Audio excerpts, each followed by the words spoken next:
Good morning students. आज हम class 9th में लेसन नंबर 11 एक यात्रा यह भी के बारे में समझेंगे। यहाँ हम पेज नंबर 44 समझ गए हम। अब आज हम समझेंगे 45।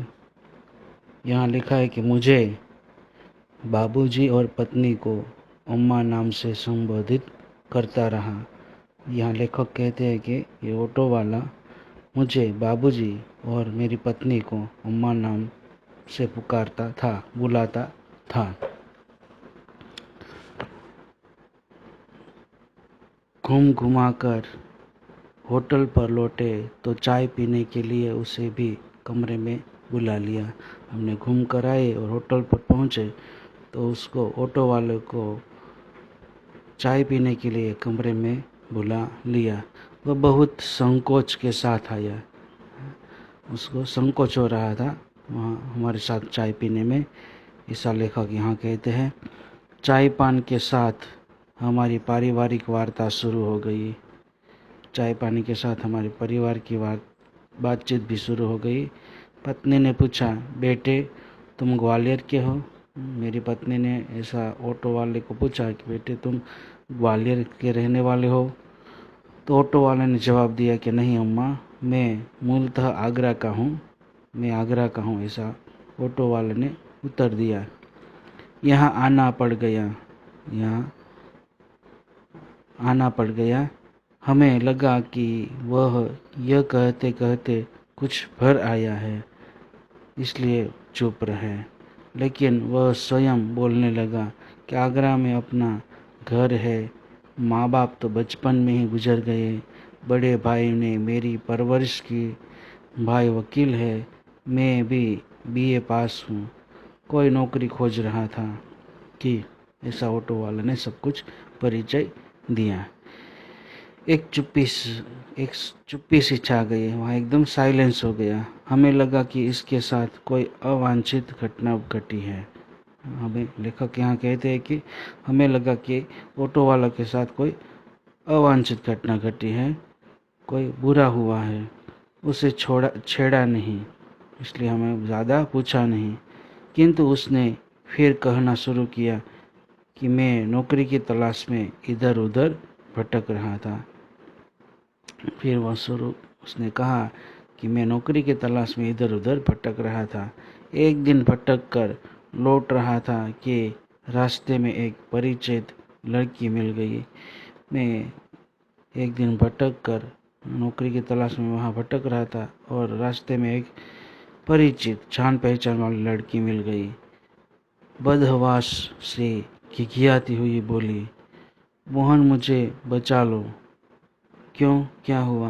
वह लड़की मुझे कहती थी कि मोहन मुझे बचा लो। तो मैंने पूछा क्यों, क्या हुआ? ऐसा पूछा मैंने। तो उस लड़की ने कहा कि मेरे माँ बाप एक अधेड़ के हाथ मुझे बेच रहे हैं, एक बुरे मनुष्य के हाथ मुझे बेच रहे थे। ऐसा मुझे कहा उस लड़की ने। ऐसा ऑटो वाला लेखक के साथ बात कर रहा था। मैं कुएं में गिरकर जान दे दूंगी, किंतु उस सट अधेड़ के साथ नहीं जाऊंगी, वह बुरे आदमी के साथ मैं नहीं जाऊंगी। मैं बहुत असमंजस में पड़ गया। मैं कंफ्यूज हो गया, क्या करूं, कर भी क्या सकता हूँ। मुझे लगा कि स्टेशन चलना चाहिए। मुझे ऐसा लगा कि स्टेशन यानी कि पुलिस स्टेशन चलना चाहिए। वहाँ उसे ले गया और थानेदार से हकीकत बयान की और पुलिस वाले के साथ उसको सारी हकीकत कही, बात की, सारी हकीकत की। वे कुछ देर सोचते रहे कि क्या किया जा सकता है। पुलिस वाले भी कुछ देर सोचने लगे कि क्या किया जाए इस लड़की के साथ। थानेदार साहब बोले, इसकी एफआईआर लिखकर इसके माँ बाप को हवालात में बंद कर देता। थानेदार साहब, पुलिस वाले ने कहा कि इसकी एफआईआर लिखकर इसके माँ बाप को हवालात में बंद कर देता हूँ। लेकिन फिलहाल चिंता इस लड़की की है कि आखिर इसके लिए क्या किया जाए।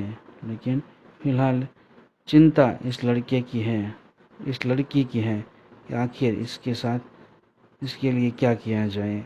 एक छोटी सी चुप्पी से के बाद वे एकाएक बोले, एक थोड़ी की शांति से बाद अचानक बोले कि तुम्हारी शादी हो गई है।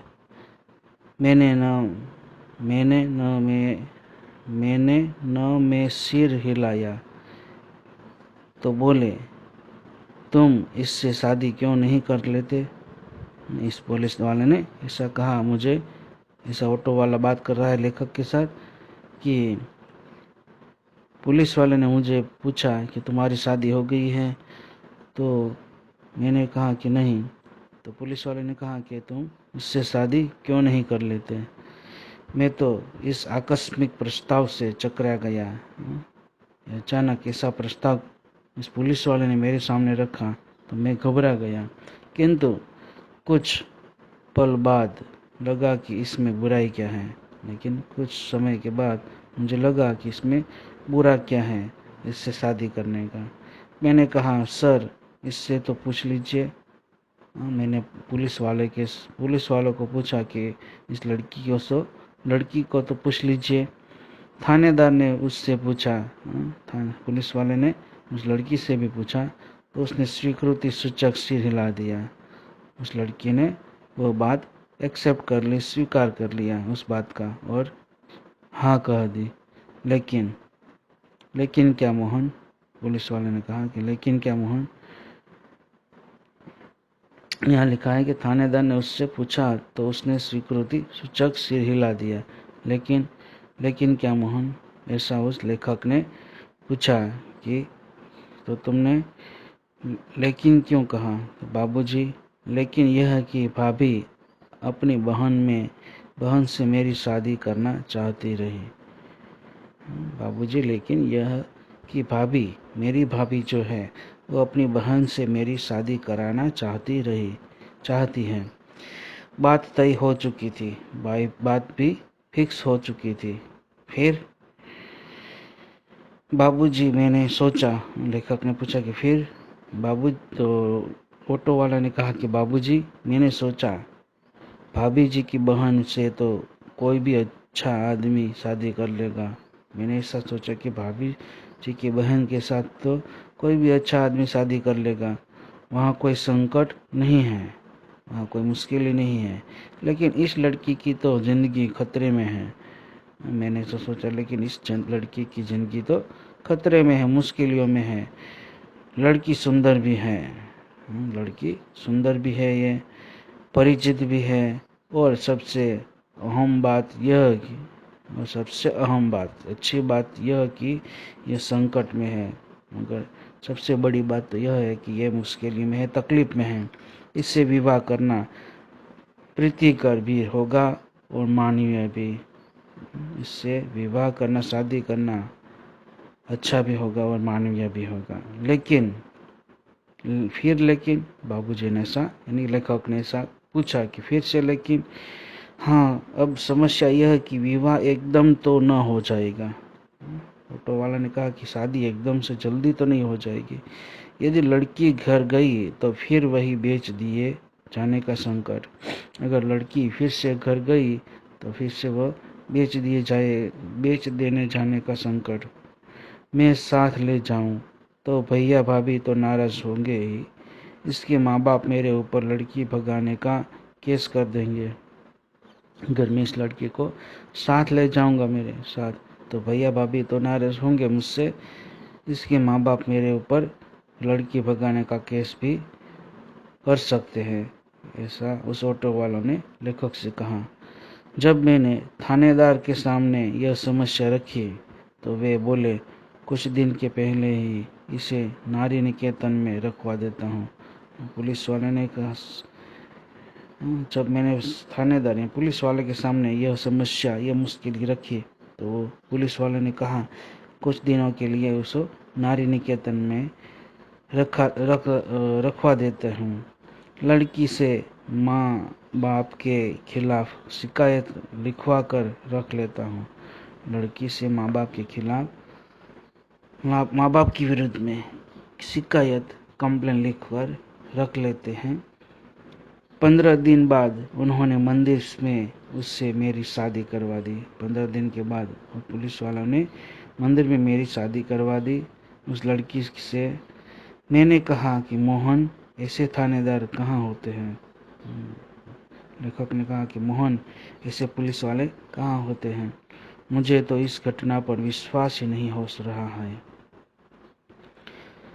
ऐसा उस लेखक ने यहाँ ऑटो वालों से कहा। लगता है कथा सुन रहा हूँ। ऐसा लेखक ने कहा कि ऐसा लगता है कि मैं कथा सुन रहा हूँ। आप सही कह रहे हैं बाबूजी। ऑटो वालों ने कहा कि आप सही कह रहे हैं बाबूजी, लेकिन यह थानेदार कवि भी है। लेकिन यह पुलिस वाला कवि भी है। कवि सम्मेलनों में कविताएं पढ़ता है और इनकी कविताएं मानवीय संवेदना से भरी होती है। ऐसा ऑटो वाला लेखक से कहते हैं कि इनकी कविताएं मानवीय संवेदनाओं से भरी होती हैं। हाँ, तब ठीक है भाई। हर क्षेत्र में कोई ना कोई मसीहा दिखाई पड़ ही जाता है। ऐसा लेखक कहते ऑटो वालों से। हाँ हाँ, तब यह कि मेरे भाई भाभी मुझसे खफा हो गए और हमें घर से निकाल दिया। एक तो मैंने उनकी साली से शादी नहीं की, दूसरे जिस लड़की से की वह किसी और जाति की है। ऐसा यहाँ कहा। तो तुम लोग ग्वालियर आ गए। हाँ बाबूजी, आगरा में वहाँ हमारा निबाह होना कठिन था। पराए शहर में भले ही कोई अपनापन न हो, किंतु यह परायापन उस अपनेपन से अच्छा है ना, जो दिन रात अप्रीतिकर व्यवहार बनकर तन मन को उद्विग्न करता रहे। हाँ, सही कह रहे हो।